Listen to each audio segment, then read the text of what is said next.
You just mentioned just all the implications this game holds, both getting to Atlanta and in recruiting. Chris Conley? Yes. Well, it's a big game for so many reasons. Obviously, we've not won a conference game yet. We've only played one, but you go 0-2 in league play and you're in big trouble.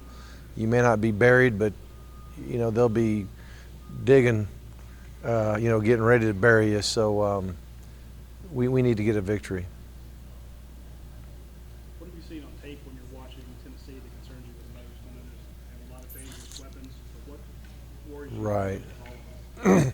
Well, the most impressive thing I see is how hard their team plays in all areas.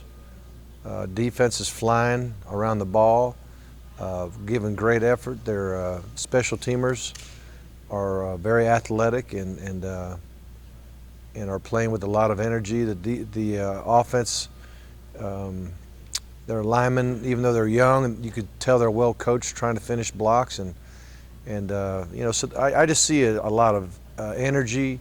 I see a lot of unity. So that's a tough combination to beat. It seems like tables have turned when you were starting out at Georgia. You got that signature win at Tennessee. Coach Jones is looking for a signature win. He's coming to Athens. Right. Kind of worried about that a little bit? Well, I can't say I'm worried about any game other than, we're just trying to figure out a way to win. I respect every opponent that comes in the house, and we know that everybody we play is capable of beating us if we don't take care of business. So my biggest focus is just trying to worry about our guys doing what we're supposed to do to be prepared, and hopefully we can execute our game plan well enough to win it. You guys are real familiar with their defensive coaching staff. You two guys spend some time here. Does that help you in your preparation at all? Is anything look familiar, stuff like that? Oh yeah, there's some things that are very familiar, but you just don't know for sure what they'll do, and because they know Coach Bobo pretty good too.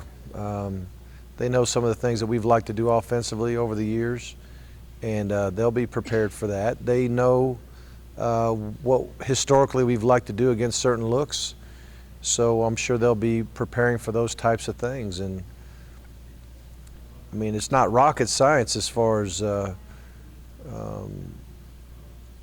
to me, because they're familiar with us, we don't change everything we do. We got to line up and execute what we do. They got to line up and execute what they do, and then the best team will win.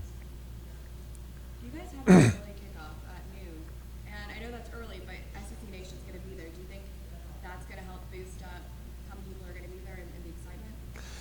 Well, I hope so. I mean, I don't know if it'll be the fact that SEC Nation, is that what it is? I know I need to learn that. Them being there is a big deal for sure. I know that our fans will enjoy that. But in the past we've risen to the occasion. I mean, even a year ago we played LSU at noon, and I thought our fans responded extremely well. Did a super job of supporting us, and might have been as loud of a crowd as we've ever had. So hopefully we can match that, or maybe even take it up a notch.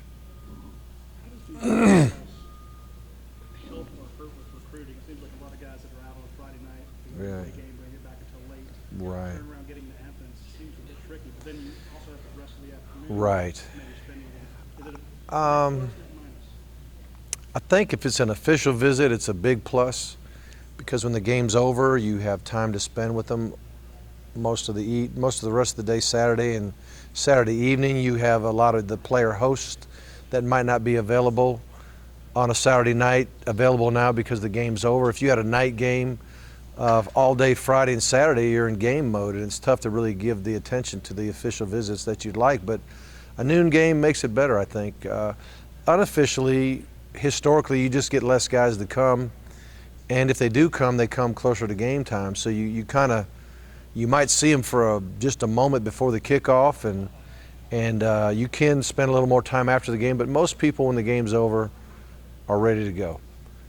So it's tougher to get a large number of people at a noon game.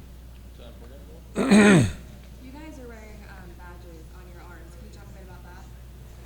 Well, I don't know what badge we're wearing, so maybe you can help me out. It's Is it a badge about muscular dystrophy. Right. Coach's Cure for Cancer thing, or is it muscular dystrophy? What is this one? Yeah.